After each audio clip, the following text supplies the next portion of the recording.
Bonjour à toutes et tous, bienvenue sur Misscom. Est-ce que comme dans beaucoup de cas, les réseaux sociaux ne sont pas forcément un moyen très efficace d'avoir des clients ? C'est normal. Les réseaux sociaux, fin 2022, n'ont plus du tout, mais alors du tout la même utilisation que précédemment. Et d'un point de vue institutionnel, non, ce n'est pas apporteur de clients. Mais on voit ça tout de suite. En tout cas, si ça vous concerne, n'hésitez pas à mettre un pouce en l'air à cette vidéo. Et pour ceux qui me découvriraient, salut à tous. Moi, c'est Claire, alias Misscom.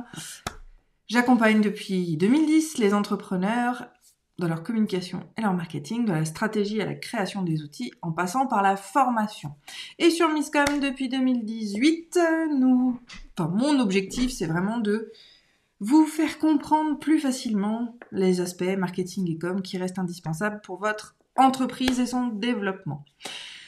Cette semaine, on est en mode vacances, c'est pour ça que c'est écrit ici. Donc on a un type de sujet un petit peu différent puisqu'on est plutôt sur des études de cas.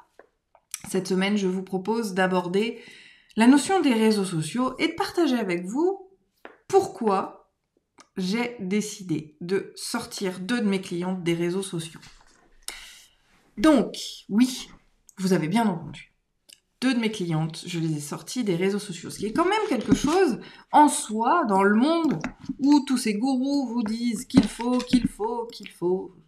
Premier point, je vous le rappelle, il n'y a aucune injonction, surtout en communication, sauf, il y a toujours une exception qui confirme la règle, vous le savez, l'aspect stratégique. Vous devez impérativement, pour toute action, pour toute réflexion d'un point de vue communication, marketing, bien sûr, parler d'objectifs, d'identifier votre cible, de sélectionner, plutôt de créer le message qui va bien en fonction de la cible et de choisir les supports en fonction de ces 3 piliers, objectif, cible et message.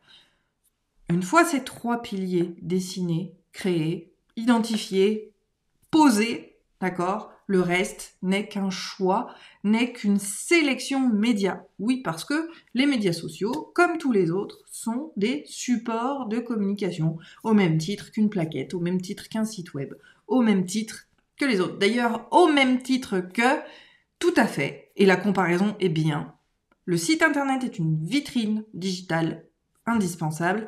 La plaquette est une présentation très généraliste de votre entreprise, si toutefois elle est pertinente et choisie vis-à-vis de la stratégie. Et pourquoi je vous rappelle ça ? C'est parce que c'est ce qu'on appelle des médias institutionnels. Ceux qui vont présenter de manière absolument objective et informative votre entreprise. Et en fait, les réseaux sociaux aujourd'hui, c'est strictement la même chose, au degré près qu'ils sont carrément des relations publiques. Oui, je vous l'annonce.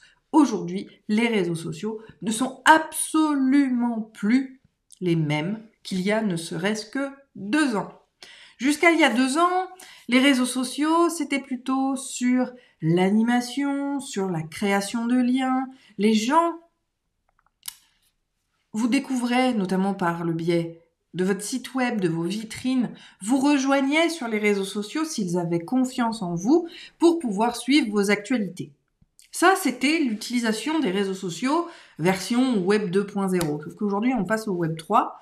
Et dans ce web 3, les réseaux sociaux, en fait, ils n'arrivent plus du tout en fin de chaîne, mais au début de la chaîne. D'accord ? Enfin, non, c'est plutôt l'inverse. Ils arrivent en fin de process, mais jamais pour vendre. Je me suis mélangé les pinceaux. C'est pas grave, vous allez comprendre. Hier, donc, on vous retrouvait sur les réseaux sociaux pour pouvoir, valider qui vous étiez, savoir si on allait vous suivre, etc. Et in fine, ça permettait de faire le switch et passer la bascule sur les intentions d'achat. Je vous le rappelle, la communication ne sert absolument pas le commercial. On n'est pas là pour vendre quand on communique. Malgré tout, il y a de la communication commerciale qui est donc celle où on allie communication et commercial, où là on va effectivement promouvoir ses produits et services. Mais ça reste et ça doit rester de la communication informative. J'ai effectivement sorti 2 de mes clients des réseaux sociaux pour la simple et bonne raison qu'aujourd'hui, donc contrairement à avant, où les réseaux sociaux étaient en bout de chaîne, je vais y arriver, ils sont plutôt en haut de chaîne et donc au début du parcours de confiance. Si vous ne connaissez pas le parcours de confiance, je vous mettrai le lien de la vidéo que j'ai créée à ce sujet, que j'ai inventé d'ailleurs, mais qui explique justement tout l'intérêt de cette nouvelle façon de voir les réseaux sociaux. Je reviens donc à mon sujet. Oui, j'ai sorti 2 de mes clientes des réseaux sociaux pour la simple et bonne raison que ce n'est pas leur fer de lance. Si vous n'appréciez pas, si vous kiffez pas les réseaux sociaux, n'y allez pas. Ça sert à rien. Vous risquez de mal communiquer et donc de vous tirer in fine une balle dans le pied.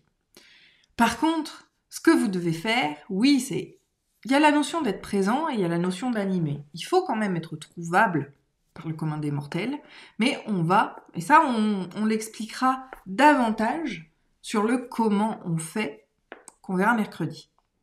Oui, parce que cette semaine, on se retrouve mercredi, étant donné que ce sont les vacances et que je fais des lives quand mes enfants ne sont pas là. Et puis pour tous ceux qui sont sur un autre schéma temporel, vous aurez le lien de la vidéo dans la description de celle du jour. Pourquoi aujourd'hui je vous invite toujours à venir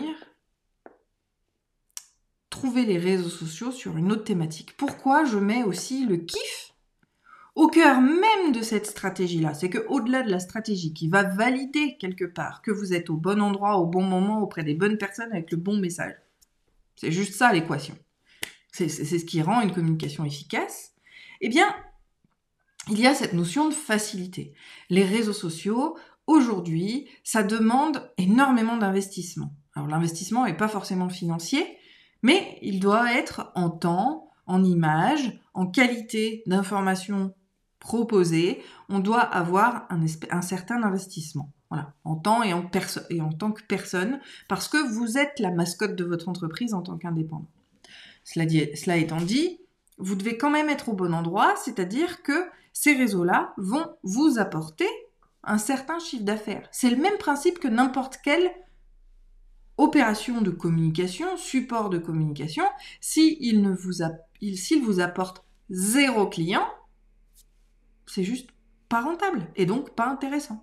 C'est aussi pour ça qu'on fait des analyses post-action et je dirais au long cours, quand on a un client, c'est par quel biais nous avez-vous connu. Il faut avoir le réflexe de poser cette question-là de manière à ce que ce soit identifiable et que vous puissiez justement savoir quels sont les supports de communication qui vont marcher pour vous. Mais ça, c'est encore un autre sujet.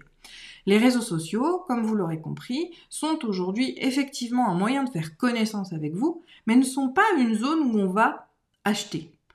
On peut développer éventuellement la confiance, nourrir cette confiance, travailler le lien avec l'audience. Là, oui. Mais la décision d'achat, qui précédemment se faisait sur les réseaux sociaux, ne se fait plus sur les réseaux sociaux, ou en tout cas à moindre mesure. Aujourd'hui, pour les véritables personnes qui, on va dire, les infopreneurs, pour ceux qui les appellent comme ça, tous ceux qui travaillent uniquement sur le web, bien souvent, font on va dire 4 à 5% de leurs ventes via les réseaux sociaux, ce qui n'est pas suffisant pour pouvoir vivre de votre activité. Donc tous ces gourous et les marketeurs, comme je les appelle, qui vous vendent le fait de réussir à avoir un seul canal de communication et de gagner vos clients sur Facebook, c'est bullshit.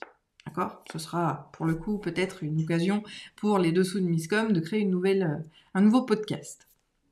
En tout cas, oui, j'ai sorti 2 clientes des réseaux sociaux parce que ce n'était pas quelque chose qui leur plaisait, 2, quelque chose d'intéressant pour leur entreprise, et 3, parce que de toute façon, elles n'aimaient pas ça.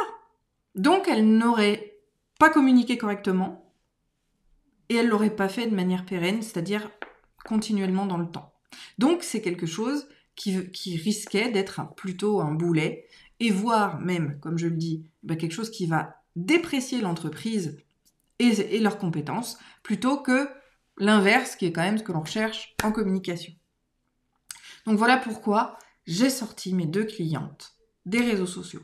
Mais ça ne veut pas dire qu'elles ne sont pas présentes, et ça ne veut pas dire qu'on ne va pas travailler en automatique, quelque part, sur les réseaux sociaux. Mais ça, justement, on le verra la prochaine vidéo, que vous retrouverez en lien dans la description de celle du jour, ou mercredi pour ceux qui sont en direct sur cette semaine. J'espère avoir attisé un petit peu votre curiosité par rapport au sujet, puisque vous allez comprendre, j'espère que vous aurez compris pourquoi aujourd'hui, mais vous allez comprendre comment on gère ça dans la prochaine vidéo. Sur ce, très bonne journée, très bon appétit. Bye!